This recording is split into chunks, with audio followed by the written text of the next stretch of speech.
cool. We got another week behind us, right? So let's do this. We're going to get into kind of what's going on around the shop. Things that are to my delight and disdain around the shop primarily. I'm trying to... we're in a very heightened political moment of time. I'm going to try to veer away from those things. Politics, faith, bad subjects to get into. But about that stuff around the homestead, I'll get into that a little bit. Why not? This is my vent, my Sunday morning chat, my Sunday morning coffee. Greasorama. Go hop over to Greg's garage. Check out, he's giving updates and all that. There's a YouTube garage event. It sounds like going to happen on, what is this one coming up? Memorial Day in September, the weekend of September 5th.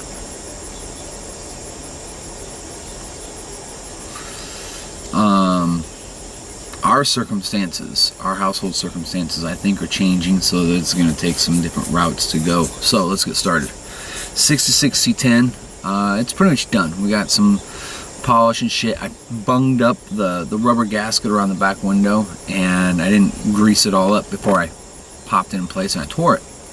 I gotta cut that back out, get a new one, put that in, move along with my day. That was my fault. On the high side, it was the first glass I'd ever actually installed, so whatever. Stationary glass I've installed. Found the glass for the Monte Carlo, 71 Monte Carlo factory OE glass we pulled out of a yard in Newton, Iowa.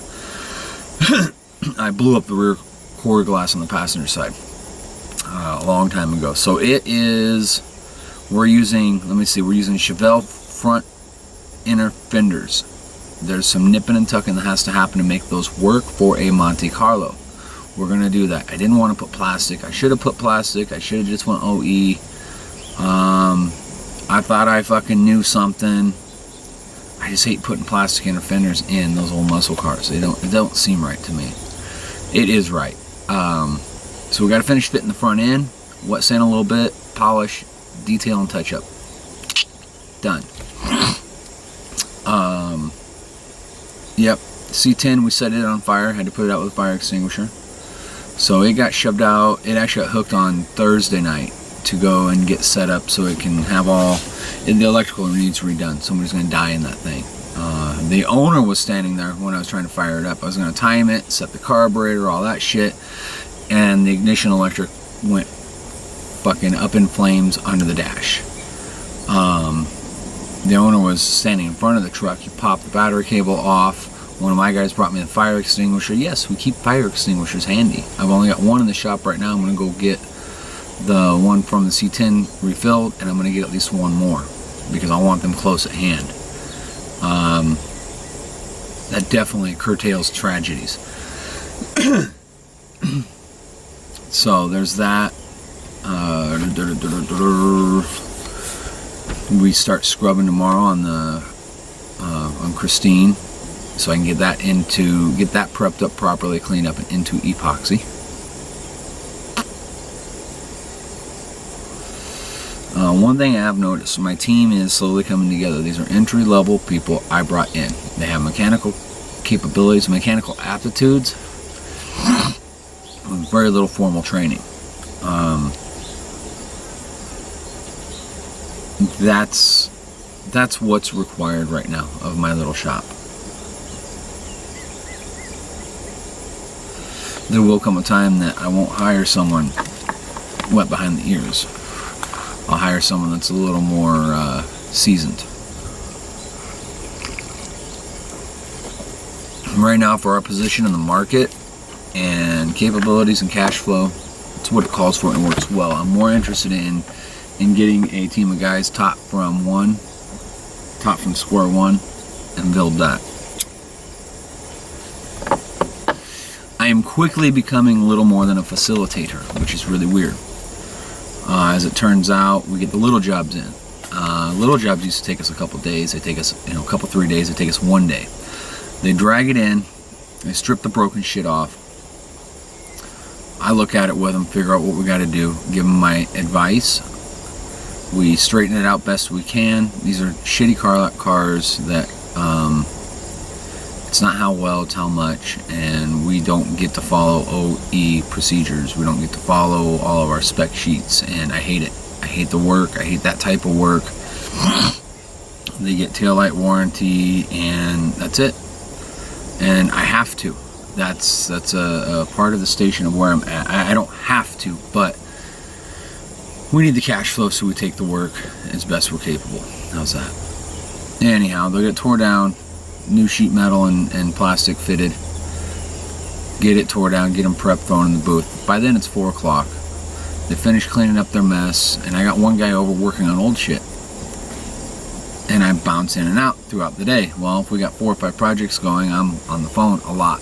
And I'm getting money, and I'm getting parts, and I'm getting materials, and so I'm strapped to a chair 6 of the 10 hours I'm at work.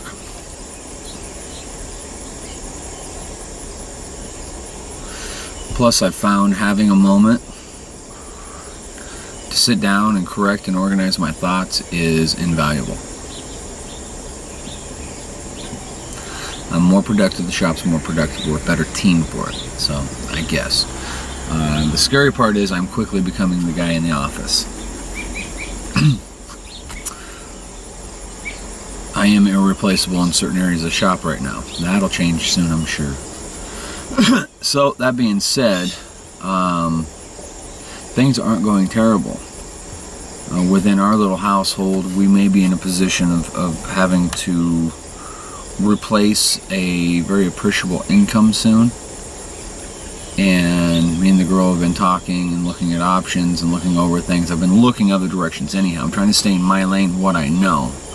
If I can help with staying in my lane and diversify, I'm going to. Monte Carlo, we found the glass for it, got it yanked. Actually, I pulled both sides, passenger and drivers. Anybody needs a first gen Monte Carlo rear quarter glass, I have an OE replacement, or an OE piece, in great shape. It's up on Facebook, and I'm putting it on eBay today. So that said,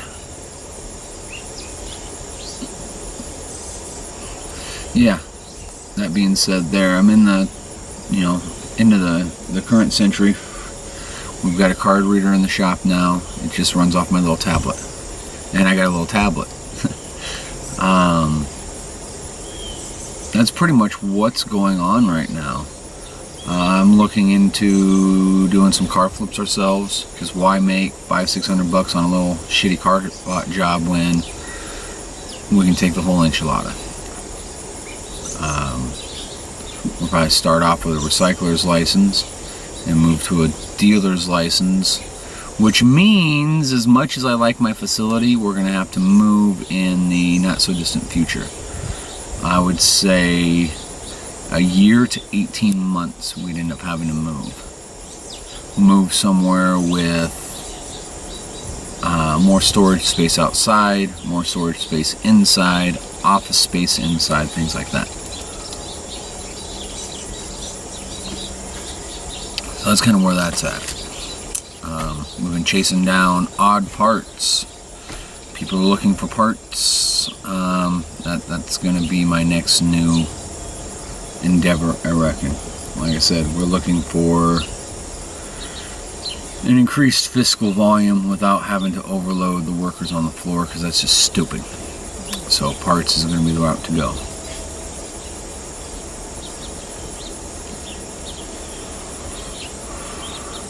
Been working around the homestead here. My garage I haven't done anything with in 2.5 years. I actually cleaned up yesterday. Looks good. It's not all the way done, but it's getting there. And the old shop is leased out, so I've got to finish getting all my belongings out of it. It's for storage, but I got to get all my shit out of it. And there's water and stuff back there I got to fix, and various things I got to bring up to snuff. So in a nutshell, that would be this Sunday. Again, Greaserama's coming up. Looks like the first weekend in September. I want to try to go to that. If I can skew everything correctly, I'm going to go to that. If we somehow end up really fat, I'll take the whole crew.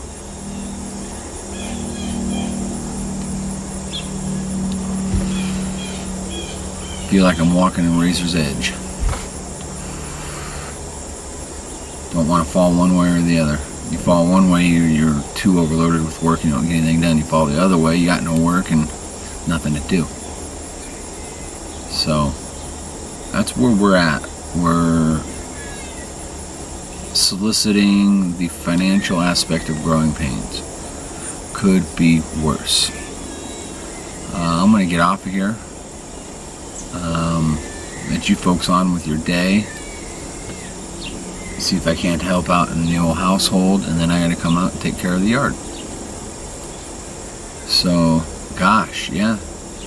Summaries on all that crap it's real basic. I'm starting to become the manager rather than the doer. I don't like that. I stay on the floor as much as I can. Usually after the guys leave, I'm at work another 3 or 4 hours doing. That way I'm not getting interrupted. Hey, I need you to look at this. Hey, what about this? Hey, look at this. And green or not, they're by and large, they're valid questions. The guys are eliminating a lot of the stupid questions now. They're starting to get there. Check out Greg's Garage. He's got information on Greaserama and hotels and all that for the event. Looks fun to me.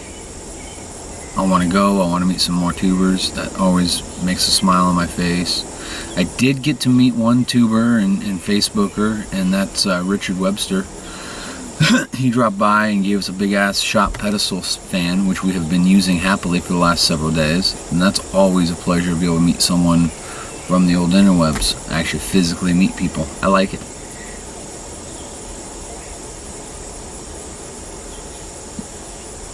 Last time I got recognized was in public was like 2 years ago.